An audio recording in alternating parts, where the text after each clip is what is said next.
欢迎回到鬼影档案馆，我是鬼影。今天要来和大家说3则便利店怪谈。货架上的消失之物。自从我开始在这家便利店打工，夜班的生活虽然枯燥，但也有一种让人放松的安静。3个月下来，我几乎适应了这份工作。凌晨时分，店里的顾客稀少，偶尔来的也多是酒醉的路人或刚下班的疲惫上班族。这家便利店的老旧设施虽然略显阴森，但我从来默想过，它竟会成为改变我人生的一场梦魇的开始。事情的开端发生在某个平静的周三深夜。当时我像往常一样做着例行整理工作，速食面区一向是最容易销售一空的地方，我便特地从仓库搬了2箱，耐心地将它们一包包摆好。整理完后，我心情不错地看着那整齐排列的货架，感觉效率极高。接下来的时间一如往常，店内顾客寥寥无几。我坐在收银台后，翻着手机打发时间。不过，监控荧幕上的某个画面似乎吸引了我的注意，速食面的货架竟然显得空荡荡的。我愣了一下，以为是角度的问题，便抬起头朝那个方向看去。果然，速食面全都不见了。我明明记得刚才把它们补满，这才过了不到1小时的时间，难道有顾客买光了？但以往即使夜班也不可能一次卖出这么多。我努力回想刚刚的每一位顾客，印象中没有人提着速食面。抱着疑惑，我走到货架前检查，确定速食面的确不翼而飞。我匆匆回到收银台，打开销售记录查看，显示屏上并没有速食面的交易记录，也没有任何进出商品的痕迹。我试图用合理的逻辑解释这一切，但不论怎么想都找不到合理的答案。就在我发呆的时候，门口的感应铃突然响了，一个人影缓缓地走了进来。那是个瘦削的男人，穿着一件显然已经洗得褪色的连帽外套，帽都遮住了他的脸。他的动作很慢，整个人像是浸在一种与世界脱节的气氛中。男人低着头，一言不发地朝速食面货架走去。当他站在那里时，空空的货架突然显得异常诡异。他在那里停了几秒钟，伸出手摸了摸货架的木板，随后嘀咕了一句：“他们饿了，速食面不够。”他的声音低沉沙哑，几乎听不清楚。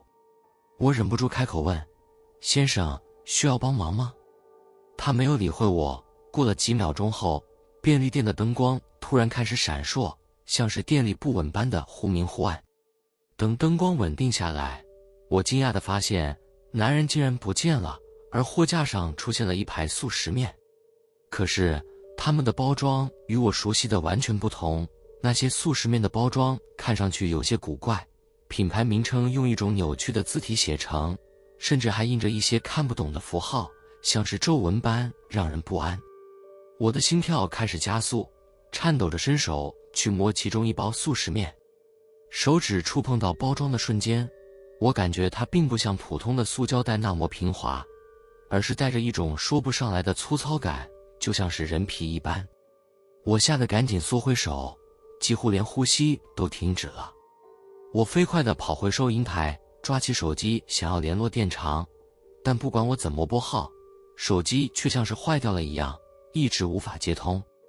我再度抬头看向那排速食面时，却发现它们又一次消失了，只剩下几个残破的塑胶包装随意地掉在地上，仿佛被什么东西撕咬过一般。此后的几晚，我越来越觉得店里不对劲。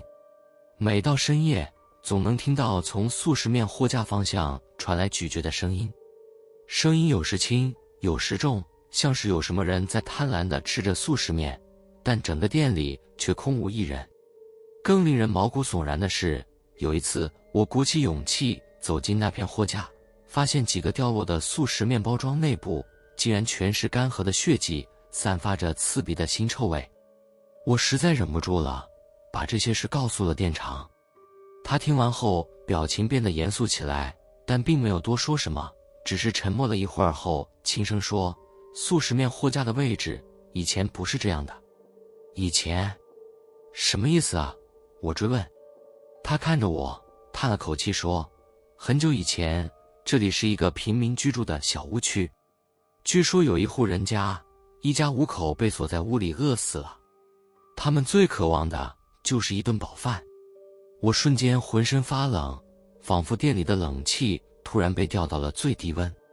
我辞去了这份工作，离开了那家便利店，但那排速食面货架的记忆始终无法从我的脑海中抹去。后来，我偶然经过那家便利店，发现它已经结束营业，店门紧闭，里面一片漆黑。但就在我准备转身离开时，眼角的余光瞥见玻璃窗里的速食面货架，仍然整整齐齐地排列着，仿佛正等待着什么，或者等待着某个人。冰柜里的眼睛。便利店的夜班工作其实没什么难度，但也有些不舒服的地方，比如冰柜区。那里的温度总是低得异常，连周围的空气都仿佛带着一股寒意。我从来不喜欢靠近那片区域，但每天夜班必须补充冰柜里的库存，这让我感到格外不安。1个月前，我第一次注意到冰柜的异常。那天凌晨，我照例去补冰棒库存，弯下腰打开冰柜时，玻璃上的倒影让我停住了动作。当时我并没有多想，只以为是疲倦让视线模糊，但那倒影似乎与我有些不同。他的眼神冷冷的，带着一种难以形容的恶意。我眨了眨眼睛，试图驱散这种错觉。当我再次看向玻璃时，倒影已经恢复正常。然而，那只是开始。几天后的某个夜班，我被店长要求清点冰柜里的库存，顺便补充新货。我心里虽然有些抗拒，但还是硬着头皮拿起手电筒走到冰柜前。店里此时没什么顾客，空荡荡的环境让每一个动作都显得格外刺耳。手电筒的光束在冰柜玻璃上反射出来，形成一道细长的光线。我蹲下身，准备把新到的冰棒摆放整齐。就在我刚打开冰柜门的一瞬间，耳边突然响起一声轻微的敲击声，像是有人用指节敲了下玻璃。我猛地抬起头，但四周空无一人，店里的门也没有开关的动静。可能是冰块滑动吧，我低声自我安慰，却感到背后冒出一股凉意。不想多待，我迅速把货品摆放好，正准备起身时，玻璃里的倒影再次引起了我的注意。这次我清楚地看到倒影中的我正微微歪着头，嘴角似乎扬起了一丝诡异的笑容，而我自己分明是一脸紧张，完全没有做出那样的表情。我的心脏剧烈跳动，几乎是本能地迅速推开冰柜。我盯着那玻璃看了几秒，倒影已经恢复正常，但我却不敢再靠近那片冰柜。随后整晚我都感到背脊阵阵发凉。事情变得更离奇，是在2周后的一个深夜。那晚，我和一名同事轮值夜班，当时他正忙着整理货架，冰柜的补货工作自然又落在了我头上。我提着一箱冷饮走向冰柜，准备快速完成任务。当我打开冰柜的时候，一阵浓烈的寒气扑面而来，比平时冷得多。我感觉像是有什么东西从冰柜深处盯着我，那种压迫感让人窒息。我咬着牙蹲下身，开始把冷饮一瓶瓶放进冰柜。放到一半时，我注意到冰层的深处有什么东西闪了一下。我愣了一下，拿起手电筒照了过去。光束扫过冰柜时，我看到了一颗眼睛。那是一颗冰冷的、充满血丝的眼睛，正静静地从冰层中浮出来。它盯着我的方向，仿佛有生命一般。我被这突如其来的景象吓得差点失声尖叫，但喉咙像被什么堵住一样，发不出声音。我连忙站起身，关上冰柜，手忙脚乱地退了好几步，几乎跌坐在地。同事听到动静跑过来，看到我的样子，满脸疑惑。你怎么了？他问道。冰柜里有东西。我颤抖着指向那片冰柜，但当同事靠近查看时，里面却什么都没有。你是不是太累了？他拍了拍我的肩膀，笑着说，冰柜怎么可能有什么奇怪的东西呢？我不敢再靠近冰柜，只能硬撑着完成接下来的值班，但我的脑海里不断浮现那颗眼睛的画面，那种冰冷的注视让我无法忘怀。隔天，我把这件事告诉了店长，他听完后脸色瞬间变得阴沉，但他并没有对我的描述感到惊讶，反而像是早就知道了什么。他沉默了一会儿，低声说，冰柜那里以前有过一件意外。什么意外？我追问。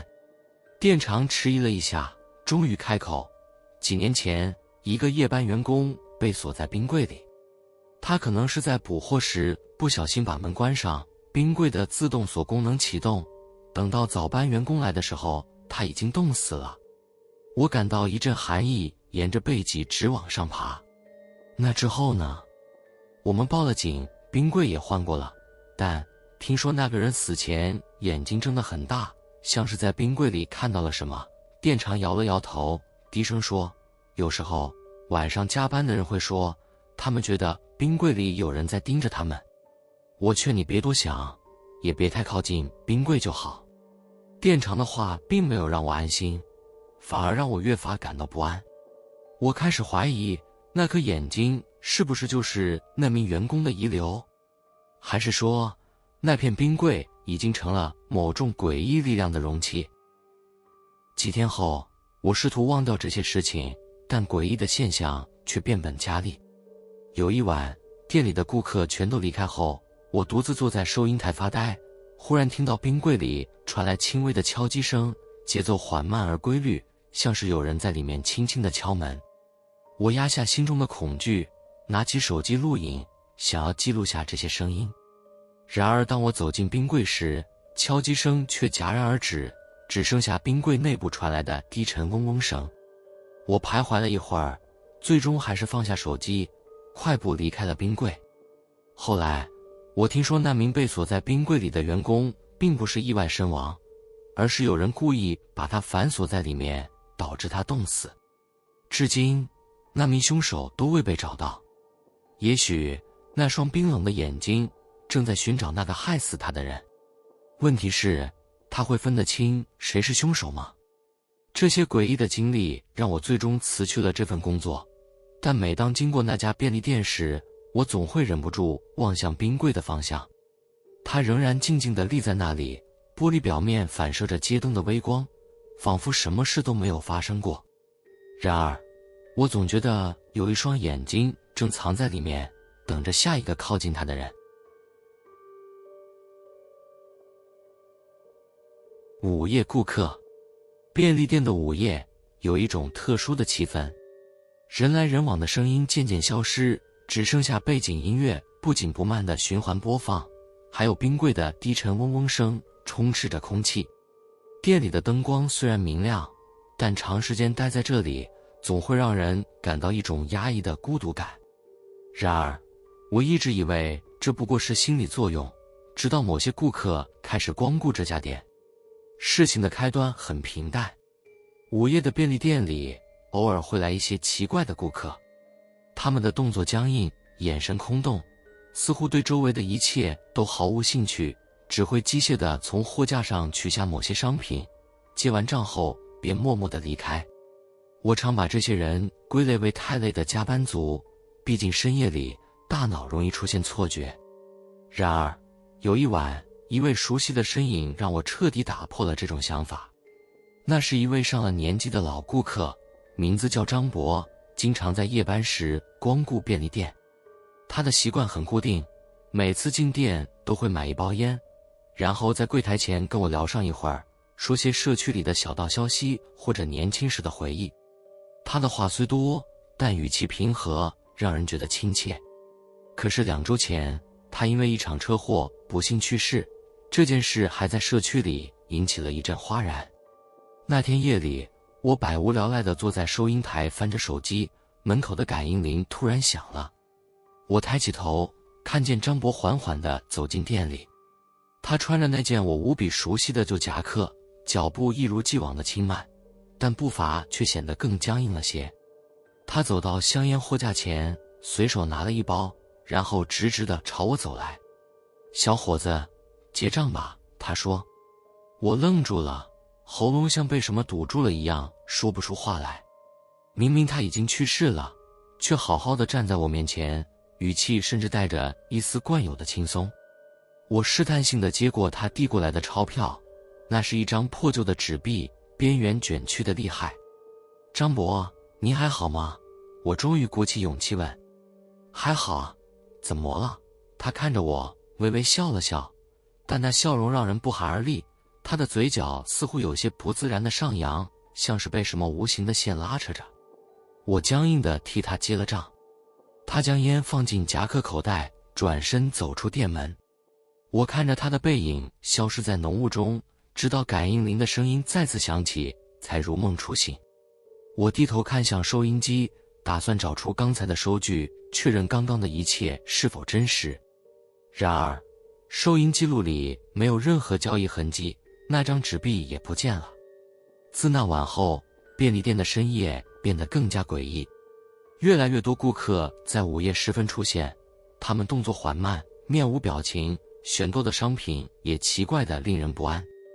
有一次，一个年轻女人走进店里，她穿着破旧的睡衣，脚上没穿鞋，双脚布满泥渍。她拿了一瓶水和一包饼干，默默地走到柜台。多少钱？她问，声音轻得几乎听不清楚。25元，我说。她把钱放在柜台上，然后低头取走商品。我忍不住问，你需要帮忙吗？你看起来像是迷路了。她停下脚步，抬起头，空洞的目光直视着我。我迷路很久了，回不去了。她的声音悠悠地在店里回荡，然后她头也不回地走出了店门。我感到一阵寒意，回头查看她的交易记录时，却发现她的钱已经不见，收银机里也没有她购买的商品。渐渐的，我开始怀疑这些顾客到底是什么存在。某一天，我趁夜班结束后翻看店里的监控录影，希望能找到一些线索。然而，当我快进到那些午夜顾客光顾的片段时，却发现了更加令人不安的事实。画面里，门口的感应铃确实会响起，但店里却根本没有任何人进入。那些顾客的对话，他们拿起商品的动作，甚至结账时的声音，竟然全都没有出现在监控中。整间便利店在录影里显得一片死寂，只有我一个人像是在自言自语，做着奇怪的动作。更令人惊恐的是，我在某段录影中看到了自己站在收银台的画面，而我的背后，空荡荡的货架前，竟然有几个模糊的人影。他们伫立在那里，直直地盯着我，仿佛等待着什么。最后一晚夜班，店里的氛围变得更加诡异。时间刚过凌晨2点，感应铃再次响起，这次走进来的是张博。